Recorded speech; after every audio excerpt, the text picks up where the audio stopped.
Nepal's deposed King Gyanendra Shah has released a video message expressing hope that the country will move toward a new system aligned with the people's will.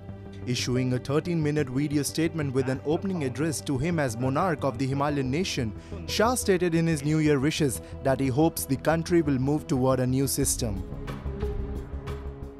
Nepali जनतामा देश र भविष्यलाई लिएर जुन खालको जागरुकता पैदा भएको छ त्यसलाई हामीले सकारात्मक रूपमा लिएका छौं।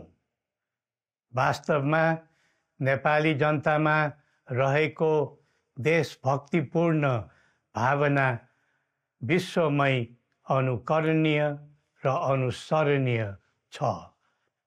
देशलाई विद्यमान जटिलताबाट मुक्त गराई शान्त, स्थिर र समृद्ध मुलुक बनाउने जागरुकता जुन पैदा भएको छ, नयाँ वर्ष 2082 मा नेपाली जनताको चाहना अनुसारको परिणाम हासिल हुने विश्वास थपिएको छ।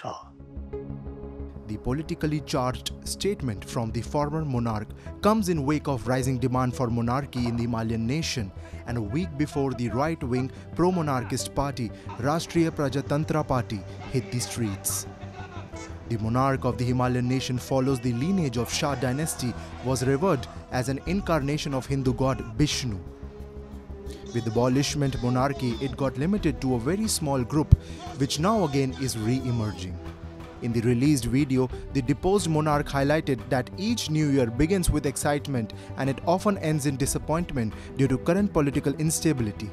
Reiterating his earlier statement released on Democracy Day, Shah warned that the nation remains trapped in corruption and unrest.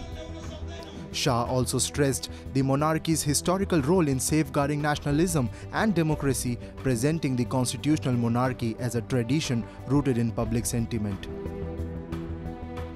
समाजका विभिन्न दल, वर्ग र जन समुदायले आफ्नो धारणा, आस्था तथा अभिव्यक्ति राख्न पाउनु प्रजातन्त्रको सुन्दर विशेषता हो।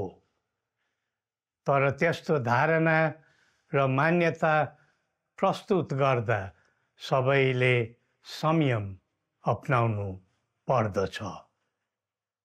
केही दिन अघि जनप्रदर्शनमा जुन प्रकारको हिंसा, आगजनी, तोडफोड भयो, त्यसबाट जस प्रकारको मानवीय एवं भौतिक क्षति भयो, त्यो सुन्दा हामीलाई अत्यन्तै दुःख लाग्यो। नागरिक स्वतन्त्रता भन्दा ठूलो तन्त्र वा वाद हुँदैन। वास्तविक प्रजातन्त्र त्यहाँ हुन्छ जहाँ राम्रो, नराम्रो, जनगुनासो वा गुणगान सुन्ने परम्परा र संस्कार हुन्छ।